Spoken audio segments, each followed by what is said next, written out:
The one of one is missing. I knew something was up. Pop, that's almost twice as much going for the same price. I just freaking love that rated rookie logo. Doing more buying. Which one of these 5 quarterbacks has the worst set of pass catchers to throw the football to? Guess how much I sniped this for an auction? Number to 5, you dirty animal. I'm telling you, these optic on-card autos are money.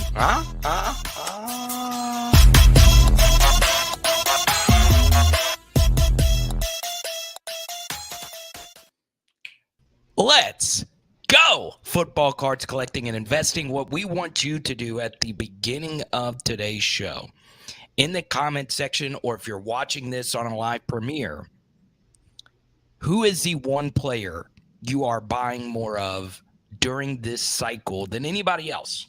Andy, I'm going to throw that question to you right off the jump. Is there someone that you're like, God, this is such a smash for me? Oh man, I've been so tempted to start buying Kyle Trask again, man.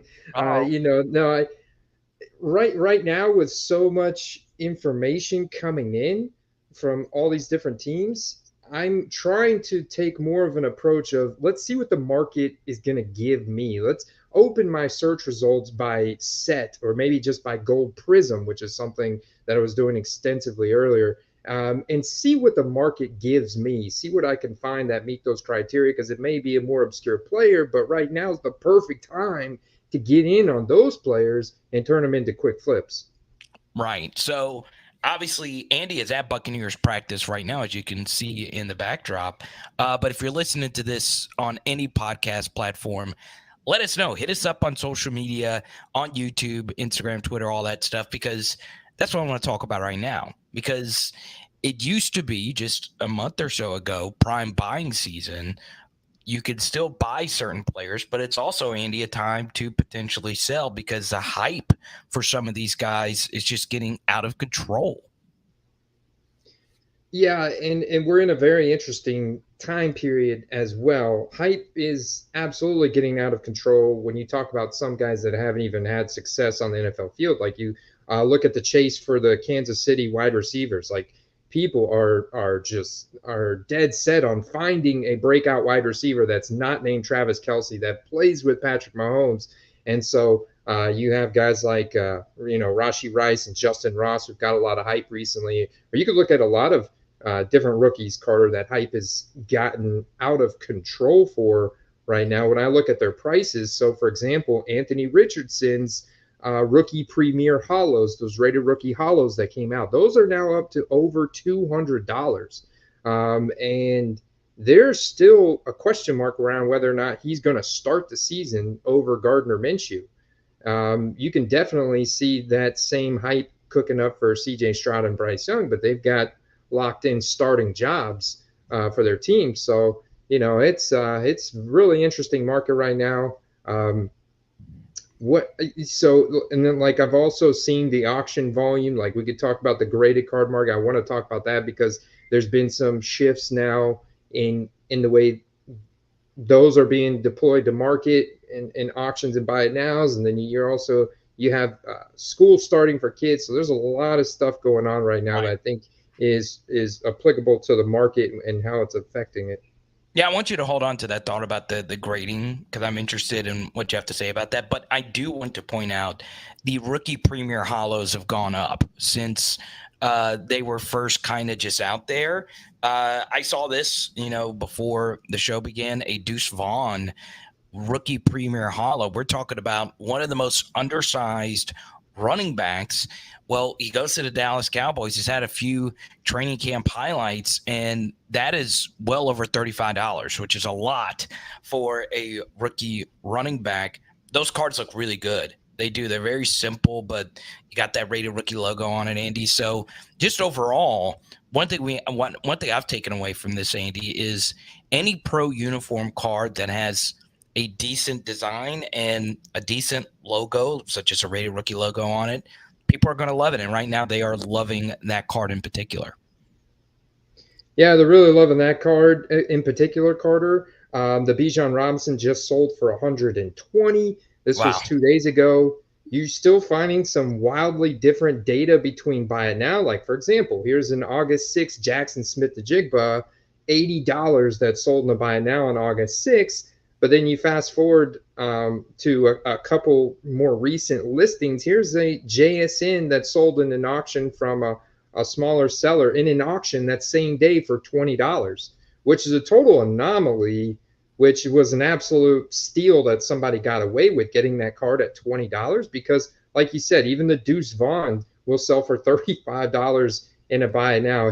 And Deuce Vaughn looks absolutely tiny on the practice field with the other players. And like Jordan Addison, a $30 card. Even Will Anderson, a defensive player, still going for $25 to $30. And I go back to the auctions that ended Monday for DC Sports 87. The Dalton Kincaid went for 65. The CJ Stroud went for 140. The Bryce Young 225. The Will Levis 51. But the Anthony Richardson went for $340.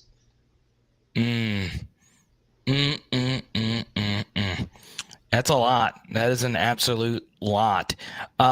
So since you are still on the road here, you are still under the weather.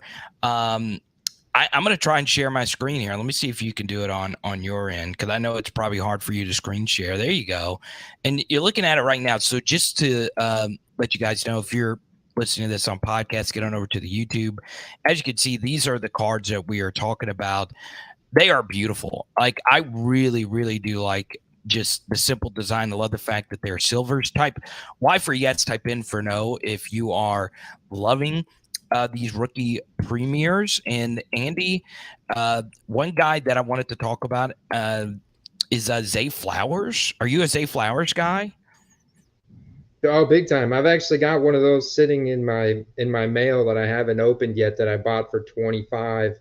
That's an easy flip. I'm also very interested in this is my favorite cards for rookies that are printed in it. But then for a bigger checklist and other rookies, like I like Michael Wilson too. And you got to look at 2023 Legacy.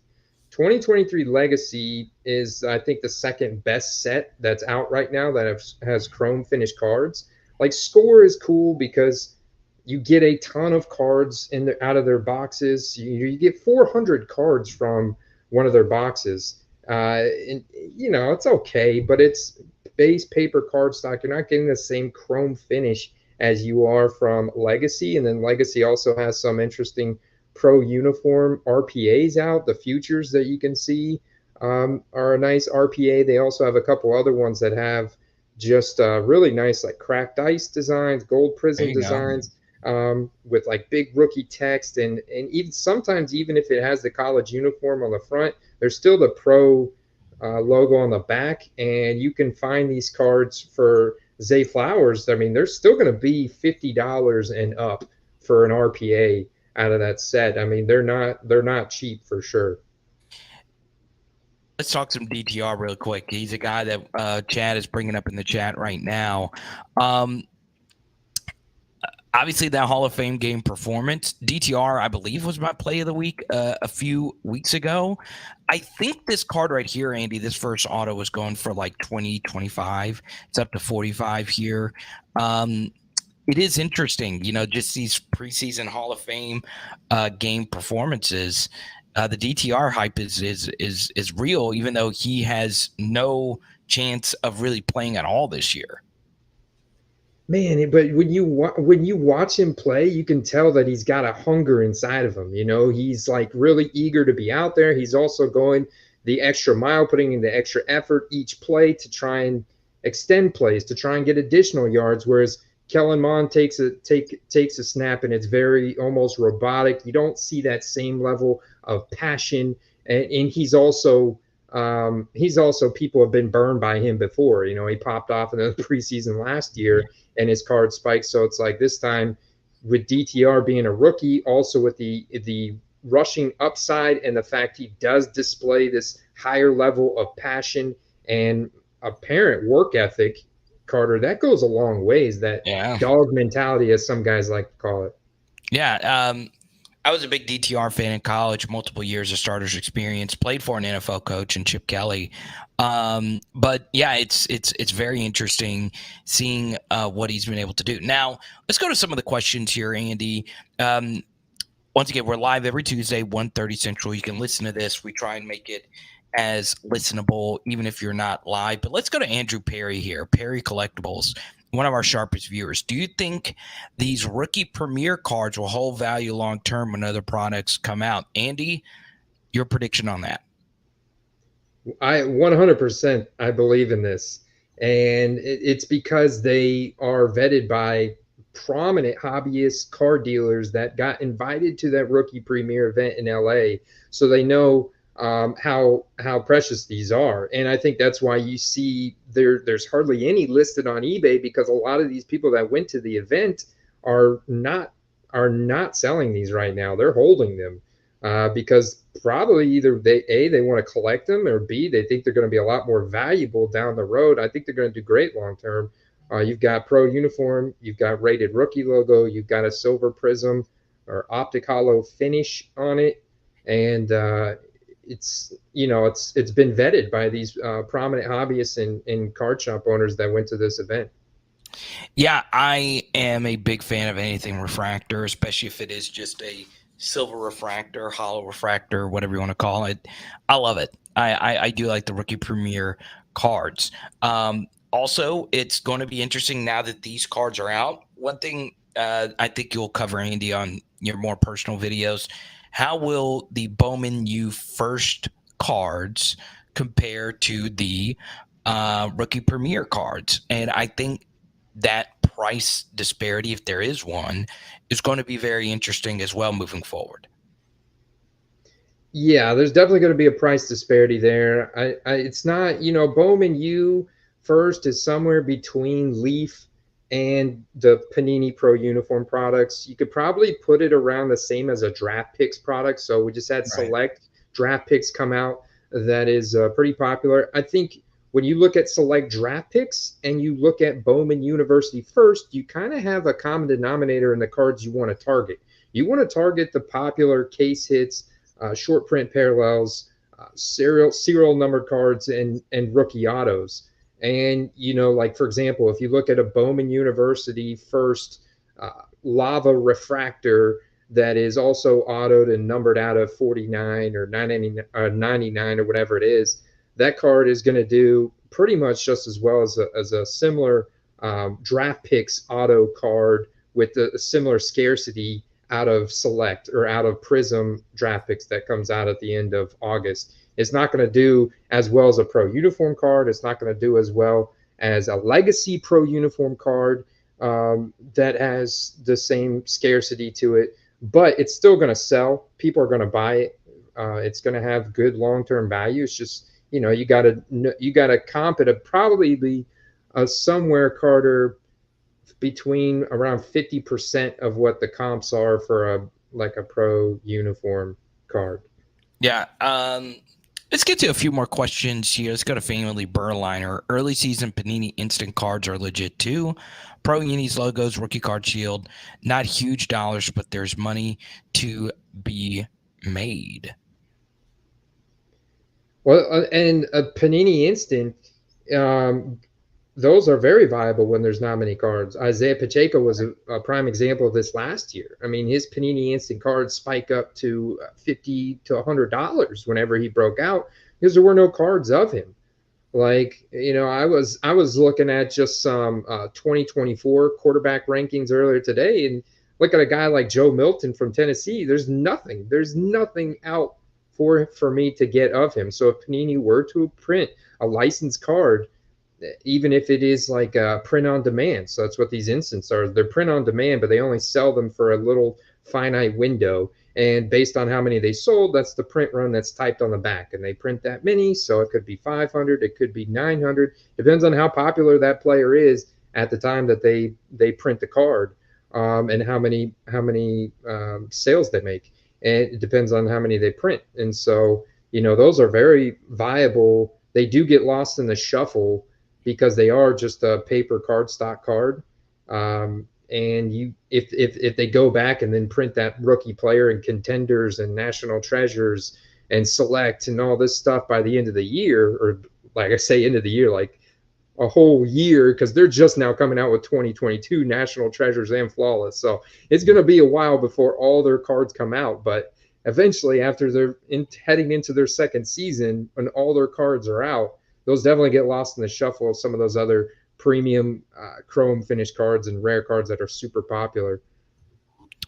Let's go to a few more of these. Joshua Forbes, I have a question on grading. There are several grading companies. Is it bad to go with some of the lesser known companies such as Electric? I've never even heard. Have you heard of Electric before? Never today? heard of them. And I look at, I get ads for every new grading company, right? I know everybody wants PSA or BCG. I think you mean Beckett there. So, yeah, obviously, I prefer my cards in a PSA slab. I do, but it's not the be-all, end-all for me.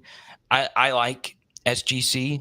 I like BGS. I like any slab company, to be honest with you. I think the concept of everything needing to be in a PSA slab is a little overvalued, but Andy, we've been doing the show for years now. It's PSA, and that's what people want. So ultimately, it's better to just send your cards there. And obviously, that gets into what you want to pay, and do you want to express it? Is that card even worth being put in a PSA slab? So, Andy, has your taste towards any grading company changed recently? Man, the market really dictates the values of different slabs or different grades of different slabs. Just the slab meaning just the graded card in that case. So like if for example, a Brock Purdy base Prism PSA 10 sells for about $80 to $100 right now. Well, the SGC 10 on average sells for about $50 in auction. And buy now. So, I see $65, $50. So, right off the bat, you have a set like a discount. You gotta take 25% off of PSA 10 when you're valuing a SGC 10. And in a lot of situations, I do think the SGC 10 makes sense to buy in that situation. But if I was like grading my raw cards, I'm gonna want to get the most for my card. So I tend to stick with PSA because they have the highest average resale value. It's also gives me the best chance of probably getting a 10, and that's really important. Like if I don't get a 10, then chances are I'm not going to have a decent ROI. And then it's got to have a lot of collection value to me just to get it in a slab, just to protect it. In which case, then my options are open, right? I could go to whichever one I think has the best looking slabs in that situation and just get it protected and slabbed up. But you definitely, if you're considering the resale value of your card, you stick with the four major ones, really. And that's dictated by the market. That's PSA, BGS, CGC now, and SGC. Yeah, and SGC Vintage, as Late Stick points out here, I believe in SGC. I like their slabs even for modern stuff, but mostly PSA is the way to go. Now, it is interesting. I saw a first timer ask a question about Patrick Mahomes cards. I believe it was Tristan Pelez. I am interested. Does anyone in here actually collect Patrick Mahomes? I know we have some Kansas City viewers in here right now. I'm curious, Andy, do you have any what I would consider a higher end Patrick Mahomes card in your collection?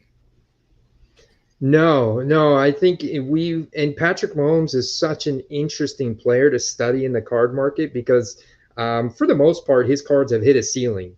And it's actually a great card to study because you get to look at what the ceiling is. So 2017 draft class, when Panini did some weird stuff and they printed the rookies silver out of the packs for whatever reason. They didn't even do this in basketball or baseball. This is just a football thing to where the rookies in 2016, 2017 were all printed as silver prisms coming out of the pack. And then when they put the auto on it, they took the RC shield off. And they did this for several sets. And you look at Patrick Mahomes, base Prism, which is silver, like I said, PSA 10, that's a $4,000 card. It's really not. It got up to like 4,500 during the Super Bowl. Like there was like a little bit higher transactions, but that's really the ceiling for that card in our market. Like, and it's a lot because Deshaun Watson one only goes for 350. You know, the Cooper Cup, Christian McCaffrey ones only go for a couple hundred. So I get it. You know, he's got multiple rings now. He's well on his way to being a Hall of Famer. He's like pretty much a lock. We know he's the new age Hall of Famer. But I mean, you look at his cards and they're at a ceiling. Like that's the ceiling. He can't get higher than Patrick Mahomes when you talk about the scarcity combined with his average resale value. Mark, we'll get to your Van Jefferson question, but I do want to, go to this comment right here by Dav. I don't know if it's him trolling or not. Just want to take all of my cards and burn them. So sick of hearing about cards, sick of looking at cards. Just a big waste of time. I number one, you don't have to listen to the show if it is a waste of time. But I will also say this. Cards can get like that, right? The first day of the National, I was sick of cards, sick of them. I couldn't get anything to move so I can have more money to, trade into something bigger than I want. And there are times when you look at them, you're like, God, I just have so many cards and you're just sitting around and I wish they were just all gone. I have felt like that a time or two, but ultimately I just keep coming back. So, Dam, I hope you find peace, and we'll unless you wanted to comment on that, Andy. Have you ever felt like, oh my God, I have too many of these cards? No, I mean when it comes to like the legwork to put in to list them, but no, I mean if something's making you sick, man, you got to go get your mind right. I mean, you got to take care of yourself and your family first and foremost. But I mean, it's just like, okay, if I were to do 20, 30 fantasy drafts in a day, yeah, I'm like, okay, I'm done. I'm done for the day. Right. I'm done for the day. But tomorrow, and I get excited again, man. I get excited. I want to see what's out there. I also want to get things moving. I want to collect new cards. I like making deals. To both buy and sell, the same way I like making deals in my Dynasty League, the same way I like doing new best ball drafts on Underdog. It's fun. It's fun. And you got to have fun, man. Right. And Dav, I will pay for the shipping. Just send me your cards. I'll happily take them. So there you go. Mark's got a few good questions. We always want to make first timers feel welcome. Is Van Jefferson a breakout play with the feeble Cooper Cup? I think Van could have some high volume games, but I think this next question is more general and better. Looking to veer off and buy and sell on Instagram. Best advice, do's and don'ts, how to handle payment and shipment times. Okay. I've never sold a card on Instagram. I know people that do. But the first thing with Instagram and selling cards, you kind of need a following. I think it's a little bit easier to get in the Facebook groups and move stuff because the following is in the group, right? If you're in a buy-sell thread on Facebook or Twitter, it's a little bit harder on Instagram. And I know a lot of people do make money doing story sales. But let's just say, Mark, you do have a following, or let's just say you are making a sale. Number one, obviously, no matter the platform, take good photos and all that good stuff. And number two, do not do friends and families with strangers. Now, I could do friends and family with Andy. I did friends and family with another viewer of the channel, but I know that viewer, okay? Even if it's somebody on here that you're seeing chat and all that stuff, always do goods and services. It just protects you, especially if it is a higher end card. But I think on Instagram, Andy, I know you're not big on Instagram. It's important to build. It's important to build your community on IG before you do anything else. And Chad, right here, Andy, with the follow up. If you sell on Instagram, prepare to spend 10% of your profit on boosting your content. And what it means by that is just advertising. Basically, you give Instagram a little some extra money to send your products out to more people. Okay. So there you go. Andy, your thoughts, not necessarily on Instagram, because I know it's not a platform you're on a lot, but just your thoughts on selling platforms as a whole.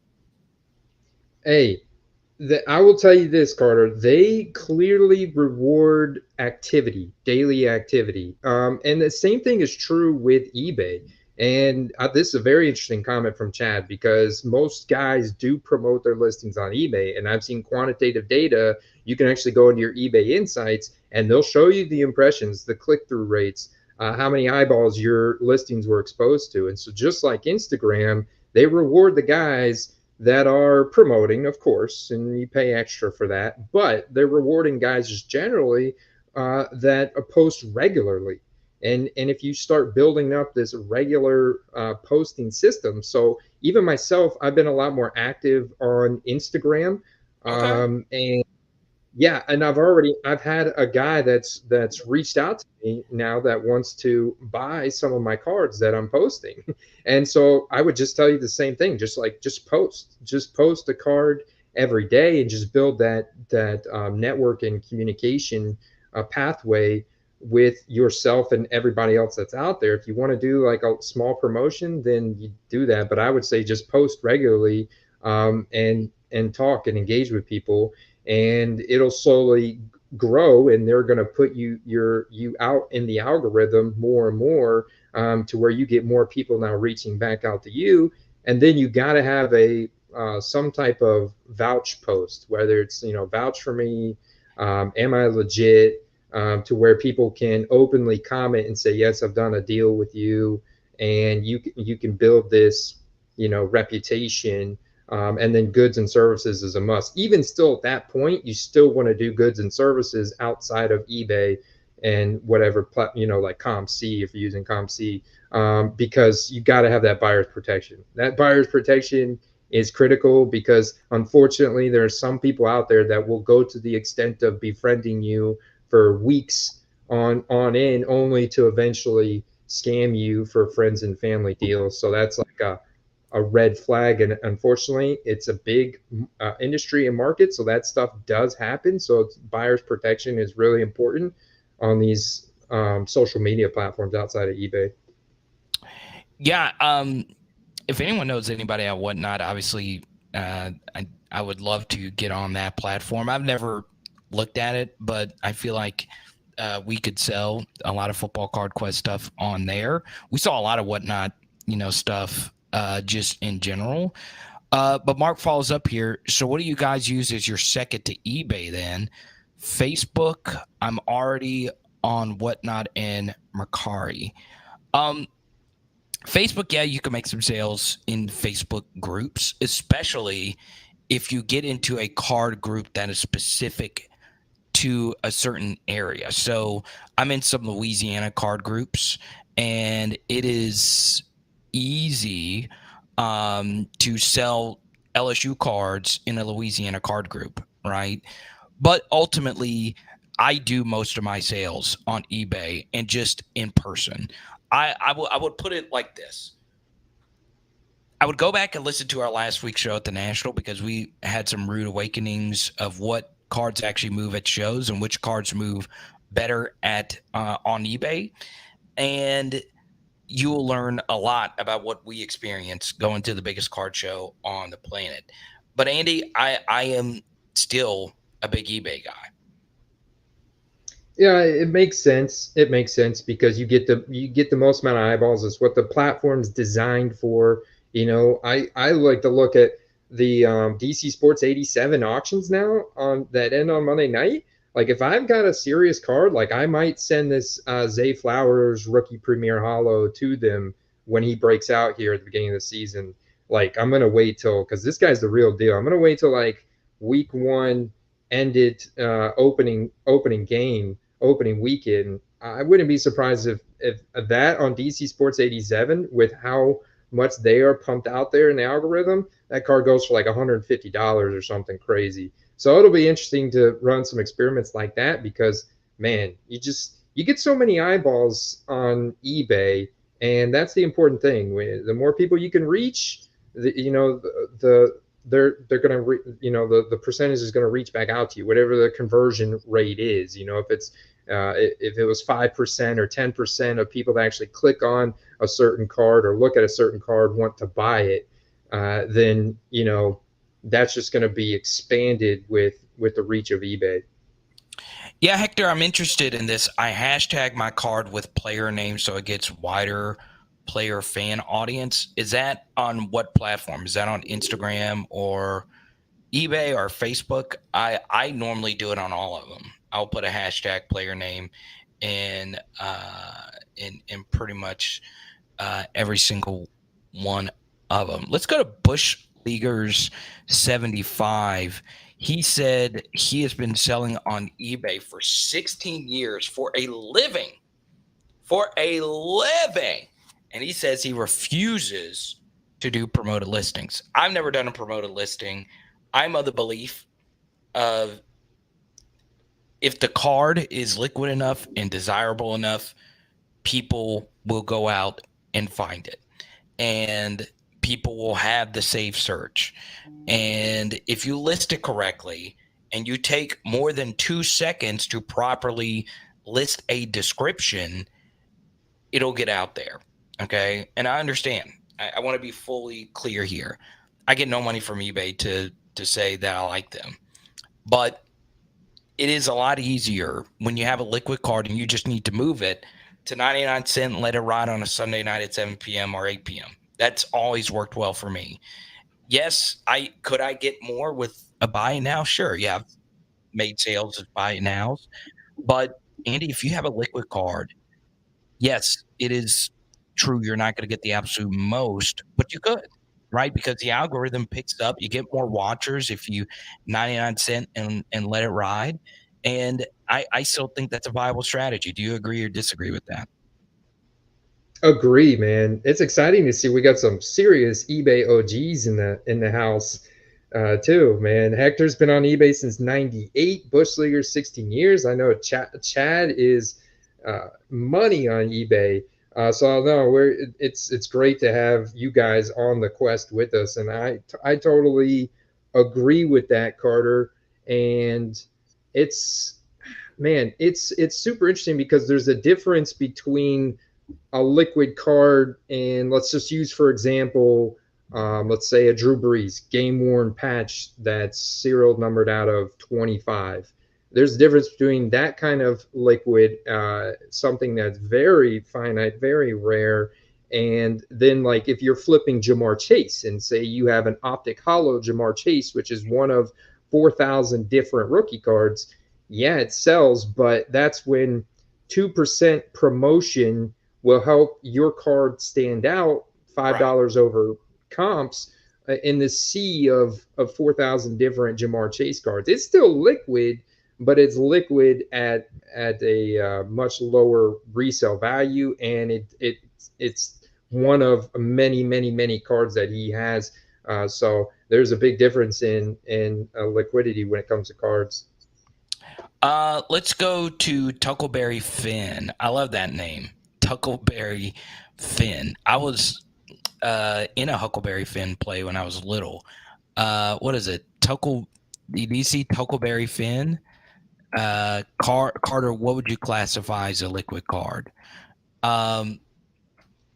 It could be a lot of different things, honestly. I will say what is liquid at a card show, a live card show, is a lot different than what can be liquid on eBay. But liquidity oftentimes comes down to the player and sometimes even more importantly, the set, right? People don't want Phoenix. I like Phoenix. Don't love it. I love Leaf. I do. I've chatted with Leaf on Instagram. I really love Leaf products. It is not the most liquid card out there. It just isn't. A liquid card are players that everybody wants. Joe Burrow, Justin Herbert, Josh Allen. It is mostly the elite quarterbacks and a few skill guys. Justin Jefferson, Jamar Chase, and maybe a few others. That is simply put what I would classify as a liquid card on eBay. And I mean, I don't know how long you've been in it, Tuckleberry. I've been in it a few years now. It is amazing what people want at shows is so different than what people could potentially want on eBay. I let go of some of my favorite Justin Jefferson, really rare cards, okay, recently. I'm growing my DJ business. I'm DJing a bunch of different events now. And, as you guys know, the speakers and everything like that, it gets expensive. But I knew people would want rare Justin Jefferson stuff.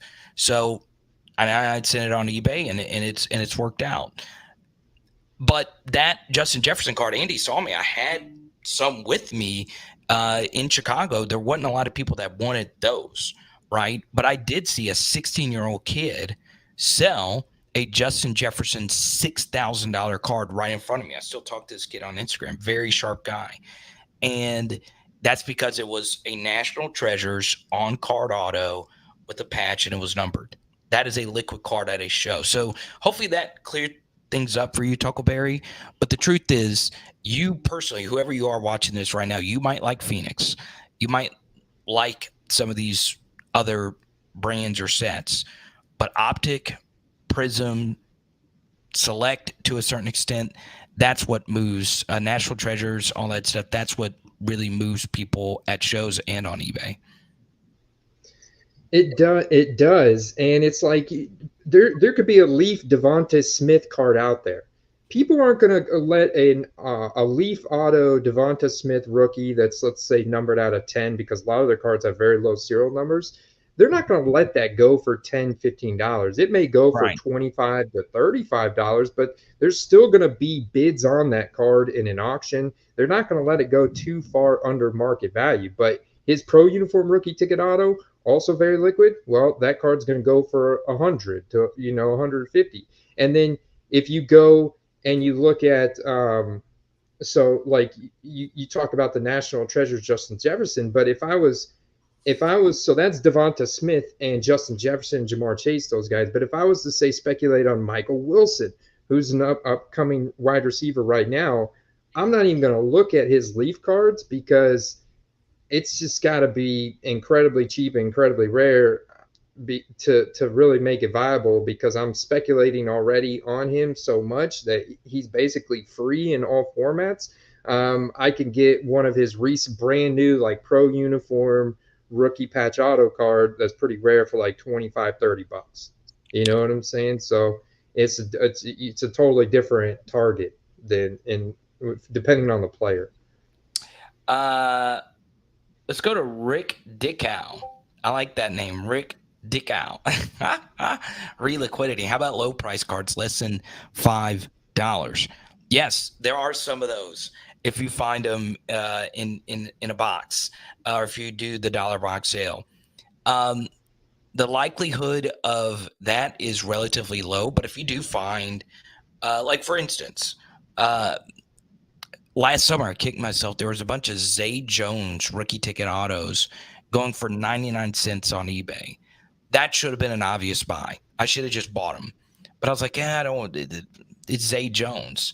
But he's with an elite quarterback, and we saw him produce some. He could have, spike weeks with all.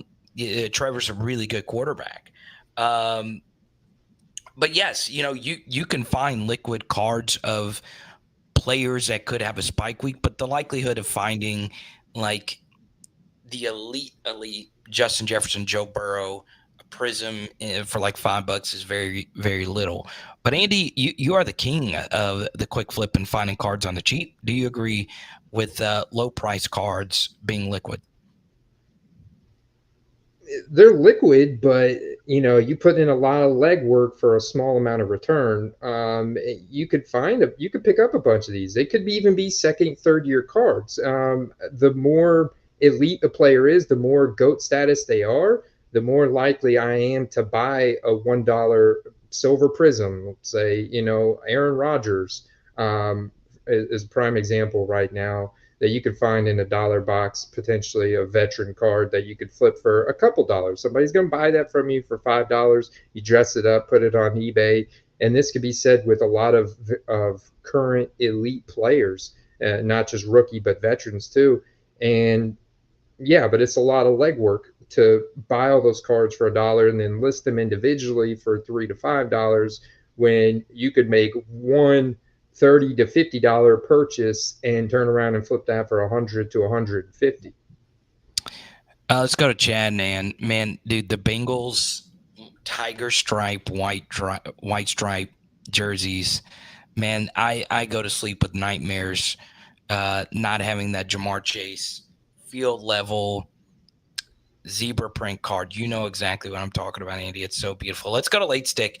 I send low value cards to CMC. Send them and forget it. Andy, your thoughts?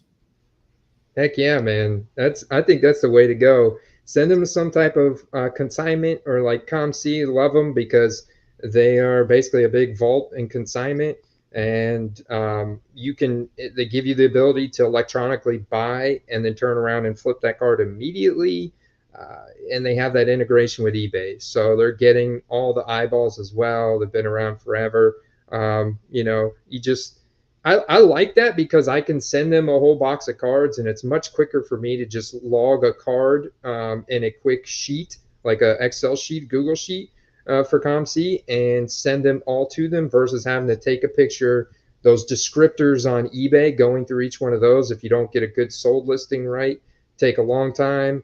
But you get them all to ComC much quicker. They do the pictures. They put the information out there, and then you can just go and set your prices. And they let you.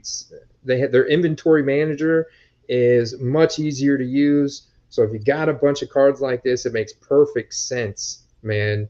And that's actually way more appetizing to me because I could go to like a show or Beckett Marketplace, another great resource, and this is still a very viable strategy.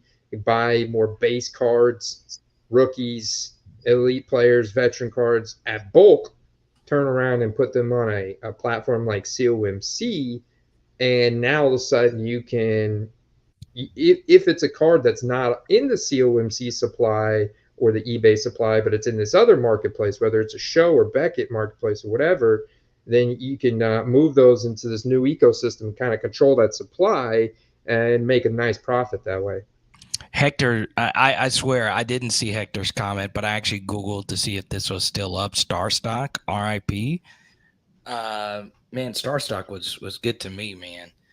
Oh, man.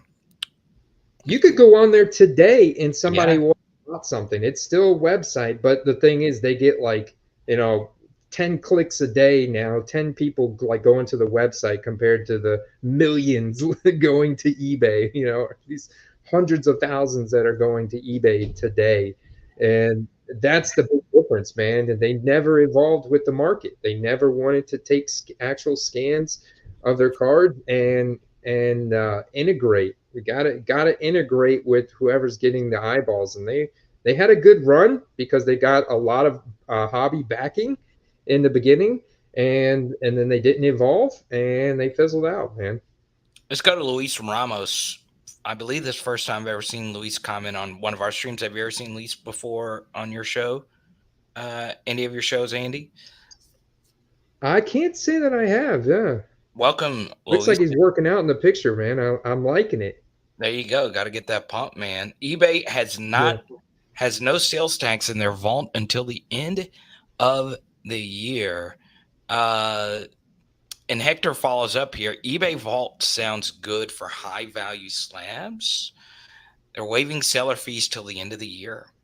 Very interesting. So for a higher end, a vault essentially means, and Andy, correct me if I'm wrong, you never actually get the card.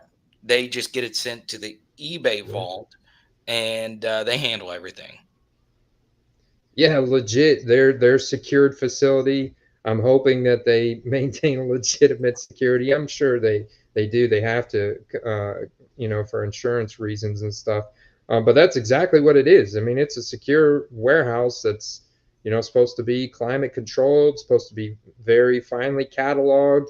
If you ever go on, I think, I don't know if ComC's done it, but go look at like Burbank sports cards. They take you behind the scenes of their their warehouse, and I imagine it's something similar to that at these other vaults, maybe a little bit more high end for eBay. And they're trying to gain traction. Like eBay is at the shows. eBay is trying to gain traction on these things like the vault. They see the type of money that Comsy makes, for example. Comsy does charge a small, it's just pennies per card, a maintenance fee per month to keep the card in there, but it's just pennies. So it's like the accumulative income from that is great, and then they also charge you 10% when you go to actually cash your money out. So there's overhead there. It's just another option to utilize at your leisure.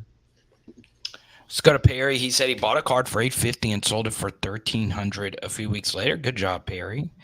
Chad believes in the vault. Bush Leaguer 75 says, F the vault. Give it 3 years. There will be horror stories about the vault. Ugh. Andy, do you have any cards vaulted other than like high-end cards vaulted? COMC, I probably have like $500 in inventory on there. Nothing high end, but I do think they're a good platform to buy high end cards with the visibility they get on eBay. I think you can target of all different tiers on Comsy. In fact, I've actually had my best success in that higher end category. So I would actually, I would not just focus on one sector of COMC. I would aim, because, like, for example, us knowing that we want to target for a higher return, like rare cards. I filter on COMC by print run. They have filters where you can go in there and select print run, suggested retail price, availability, and like I filter all my search results that way. So any player I look into, I want to see what their rarest, most inexpensive card is of that player that they have, and I'll go from there a lot of times. Put up Rick Dickhouse comment. Base cards valued less than 5 namers for big names, but those cards sit on sale for eBay forever, even if they're at their lowest price equals illiquid. Okay, we're sending $1 or $2 cards to Comsy. He says, I heard no, Andy.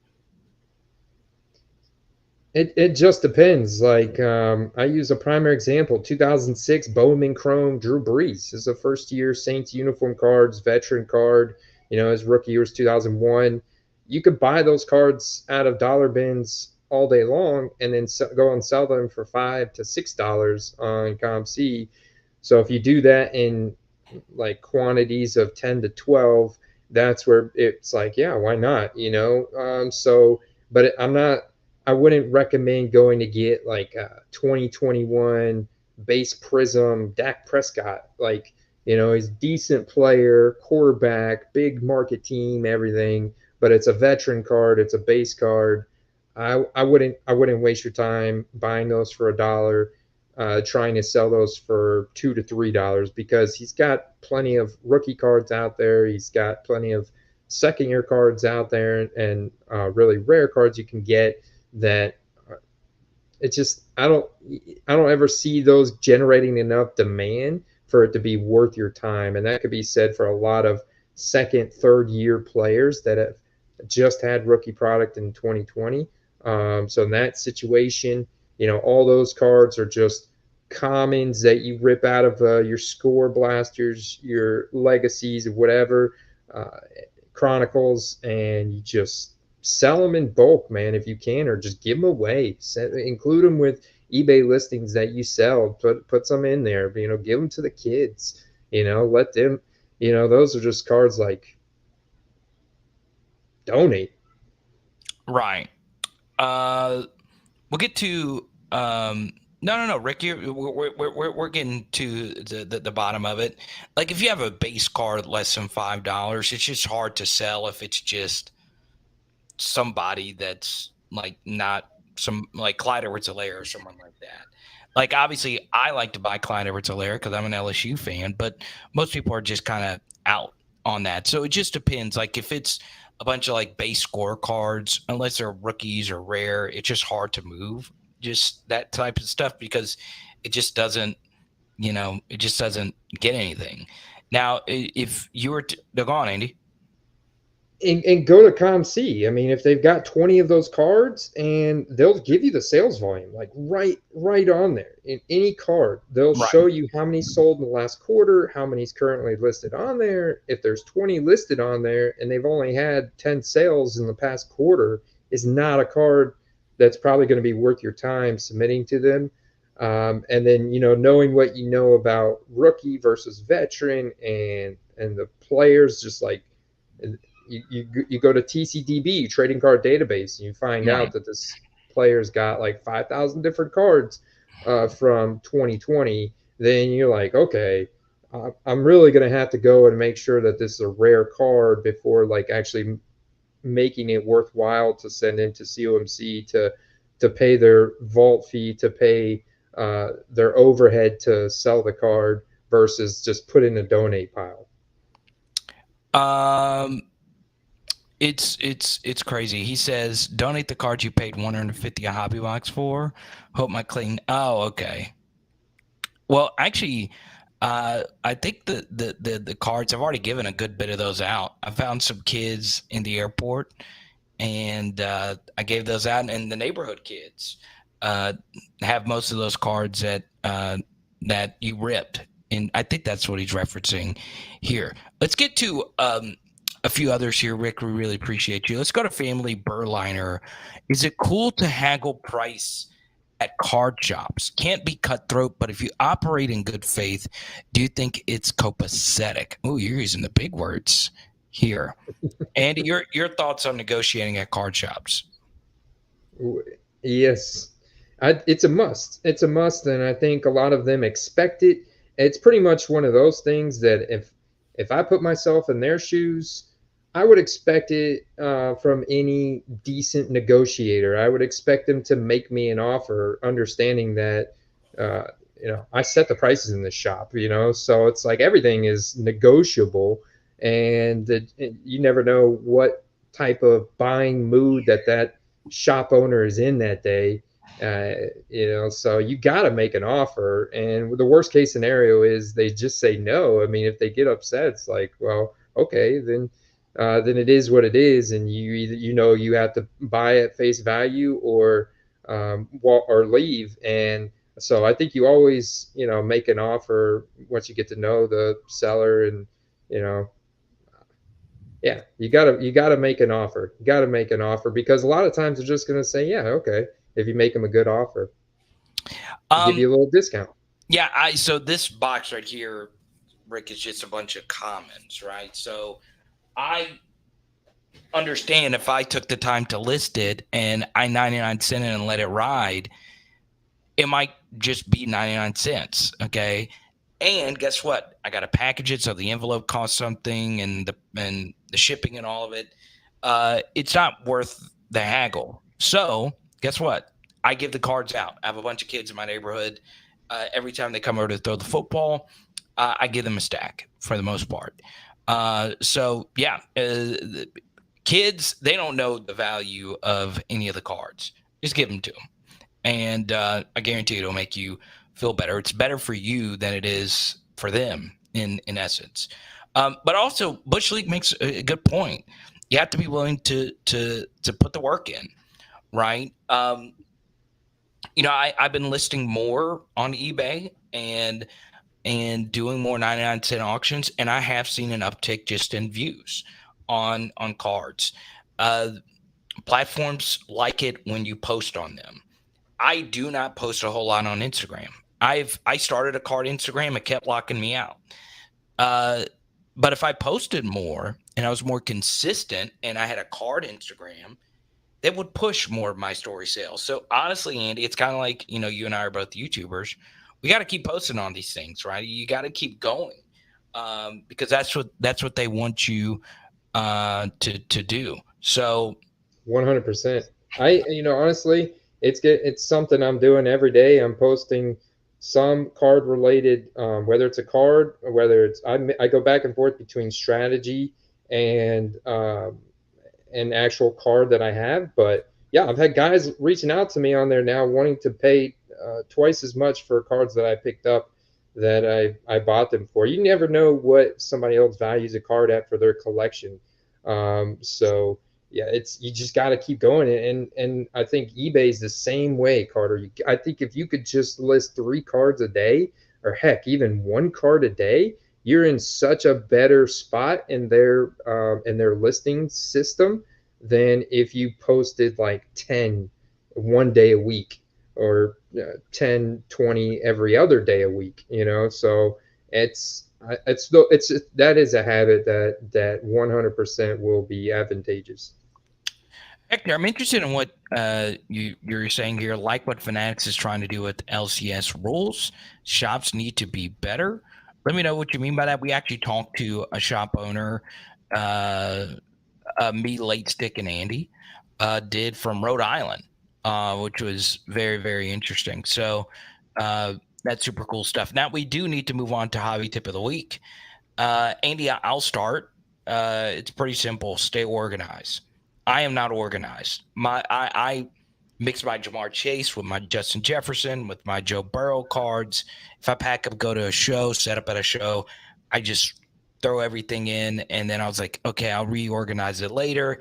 And then I don't. And now every time I open it, it is just all over the place. So organize. Stay organized. Andy, I know you're a very organized person. I am not. And to go along with some of the things that Dav was posting earlier, it started making me hate cards. Like, I was like, God, all my cards are scattered everywhere. So organization absolutely is key. Andy, your turn, my man.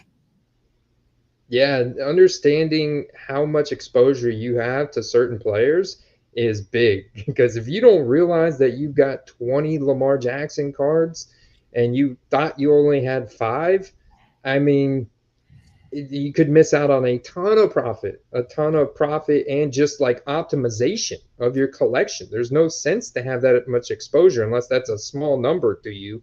You know what I'm saying? I think you have to. I think it's really important to understand like how much exposure you have to each player. So that would be my parlay off of your hobby tip, Carter. Sort by players. If you have a physical collection, or if you have a vault, then sort by players on there to get a good idea, because that's really the ultimate way of sorting in today's league, because you really need to know how much exposure you have to a specific player and whether or not you should liquidate some of that to reinvest and diversify a little bit more. I feel that there's a lot of people that may have too much exposure to maybe it is quarterbacks. Maybe it is quarterbacks from 2018, 2019, 2020 that could be liquidated a little bit right now and diversified into like 2023 and for the quick flip, in reference to quick flip, because like we don't see spikes and valleys as big in like an optic PSA 10 Lamar Jackson than we do, or even Josh Allen or Nick Chubb, than we do on 2023 Jackson Smith-Njigba right now, or 2023 Rashee Rice, or these guys that we're speculating on that are brand new, that's coming out in Legacy, Score, Select Draft Picks, all these sets that are coming out right now for the brand new rookie class, and they're all like going to be big flips. People are going to make big flips on these ultra new, ultra current players cards. It's a lot higher risk, but it's also a lot higher reward. But if you've got already such a high exposure to some of these other guys, why not take a portion of your bankroll and put it into a very high risk, high reward stock? I think it's. I don't think you want to be too conservative to where you have 100% in blue chip stocks. I think you want to have a small percentage that's being invested in super high risk, but also super high reward. I love it. Diversify, baby. I will say this though. Be careful spreading yourself too thin in multiple sports. We've touched on this plenty of times before, but always be careful of that. Hector says, my nature is to gamble big, still finding those tendencies. LOL. Pretty good news. I was able to get a guest to come on here in a few weeks. Our guy Heroes for Sale will be coming up on here. I forgot to tell you that before, and Andy, he's a really smart guy. He's been in the industry for a long time. Now, play of the week. Andy, do you want to go first? Or you want me to go first? I go first. So in our part, because you gave Clayton Tune last week, if I remember correctly. Have you seen his Bryant? You gave Clayton Tune. Say that again. Have you seen his prices? It's gotten crazy now. But dude, I was looking at legacy auctions ending yesterday for Clayton Tune that I posted up that ended for just $25 on rookie autos. Clayton Tune. There's so much more that's kind of what I was talking about, how there's so much new product for a guy like Clayton Tune. My play this week is actually Michael Wilson, who could potentially emerge as a really good 1B receiver in the league. And Marquise Hollywood Brown has not been a bill of health the last couple of years. So I think my play this week is Michael Wilson, because when I watch that cat, dude, I see Amon-Ra St. Brown. I see Amon-Ra St. Brown, but a little bit bigger. And I'm looking at this guy's dog mentality that he clearly has. And he reminds me of these guys that break out in the NFL. So I want to not only potentially buy and flip Clayton Tune, but also Michael Wilson strictly for the preseason. Like, yeah, who cares if the Cardinals are going to be 3-12 by week 15? I want to speculate on these brand new rookies that could get some time to shine here, and people then gravitate towards them as the player for long term, and their prices never really go back after that. But right now, they're still varying wildly because of the unknown and new product hitting shelves. And like this breaker over here knows who this guy is, so he's got it listed right. But this dealer over here really has no clue who these guys are, and they're willing to sell them for $10. You know, that of a card that should be $100. I'm looking at some of these Clayton Tune under the lights. I see what you're saying, but these legacy ones have. I had one that I was looking at that went up to like 70 something. I was like, no, but maybe I could still go get me some Clayton Tune. I'm going to give you someone that I think is very interesting. Mike Williams of the Chargers, right? I've seen some of his rookie autos go for like $15-20. I think now with QJ there and a better offensive coordinator, I think Mike Williams, it's going to be tough for him to make the Pro Bowl, but I think this could be his year. Right now, he's been in the league for what, like 6, 7, 8 years now, and he's never made a Pro Bowl. So he doesn't have a whole lot of juice left in the tank, and he's been very hurt. But I think this could be a massive, massive, massive year for him. And I think the LA market and people wanting the Chargers to finally break through, if they do, Mike Williams will probably have a big year. I think Keenan is a little toast. I really do. I mean, do you think Keenan still has some juice left in the tank? I think he's got about the same as Mike Williams. I feel like I've got the same percentage chance of success with Mike Williams and Keenan Allen. And I'm out on Quentin Johnson, man, after researching more around him and studying him on reception perception, looking at his college analytics. He's not that good. He's not that good. You're out on QJ already? I'm out on QJ already, man. Already? Yeah, and I think there's not a lot of people that are on him. His prices are probably one of the cheapest rookie wide receivers out of the group. And I mean, dude, I don't think QJ's already. I did not realize how many defensive backs like tripped over their own feet miraculously fell over out of Quentin Johnston's way in college. Like it's crazy the data that is retrieved from the guys that have studied all of his film. He's not that good. Dang. And people and pretty much the expert analysis community is blown away with how early the Chargers drafted him. It's another situation like, J.J. Arcega-Whiteside being drafted over DK Metcalf or Jalen Reagor being drafted in front of Justin Jefferson. They're just they get clouded by certain statistic. It's you either have an analytics scouting department, or you've got a film study scouting department.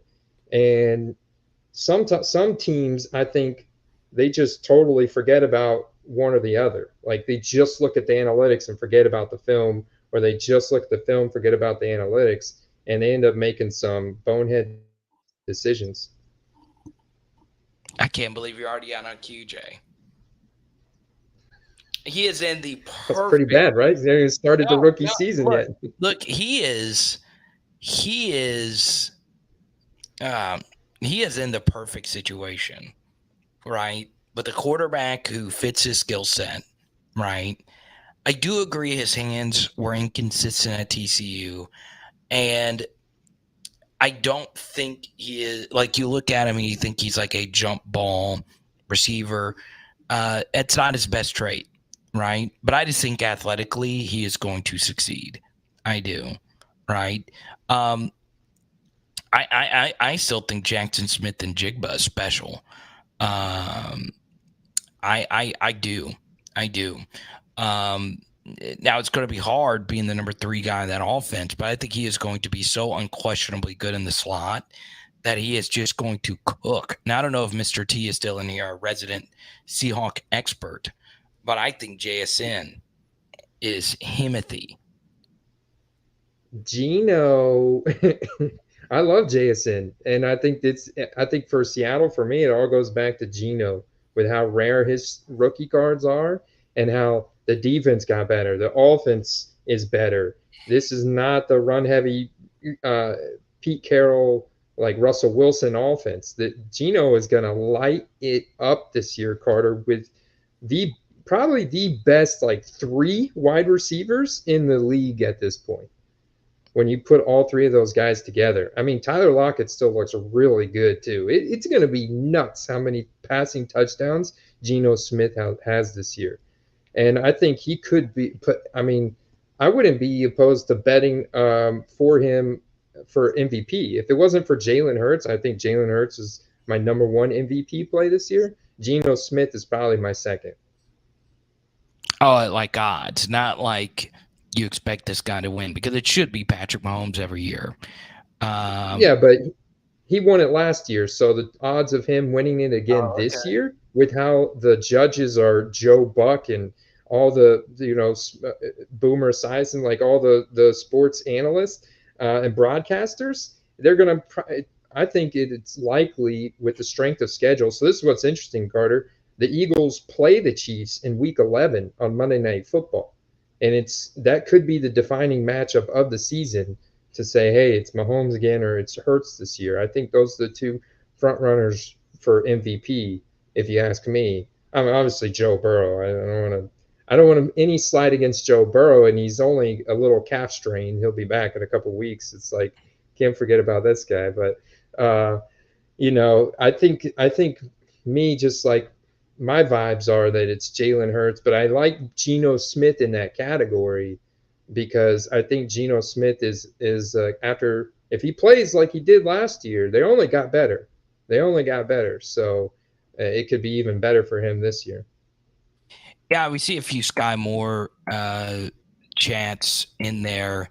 Just understand that his stuff is still really high. So if you were to go get one of his rare rookie ticket autos, I just did a quick check on it. You're going to be paying at least $100 for it. Always understand, when it comes to Kansas City, you are paying a Chiefs tax. It's something that they call it in fantasy, right? you're part of being with Patrick Mahomes and Andy Reid is already baked into the price. So it's tough. It's really, really, really tough. So there you go. We'll take a few more before we get out of here. Andy Frederick. Let's see. I'll let you pick the next one. We got 1,000. I love this MVP conversation. The fact that Justin Fields is potentially the most bet on player to win MVP is pretty wild. I think that goes. It's gonna if that's the case, a lot of that's gonna be put on his legs. And yeah, DJ Moore is incredible, but I don't know that the scheming. I don't know that the offensive coaching and play calling is there this year and just the second year with them. For him to be MVP, it's possible. There's a pathway, just like there's a pathway for Lamar Jackson. There's a pathway for Aaron Rodgers. There's a pathway for all these. There's a pathway for Justin Herbert. There's a pathway for Josh Allen. There's a pathway for at least like 10 to 15 guys to win MVP this year. But I mean, only one guy can win it. Only one guy can win it. So Fields, yeah, it's interesting. So I had him as my number one quarterback over Trevor Lawrence coming out of college.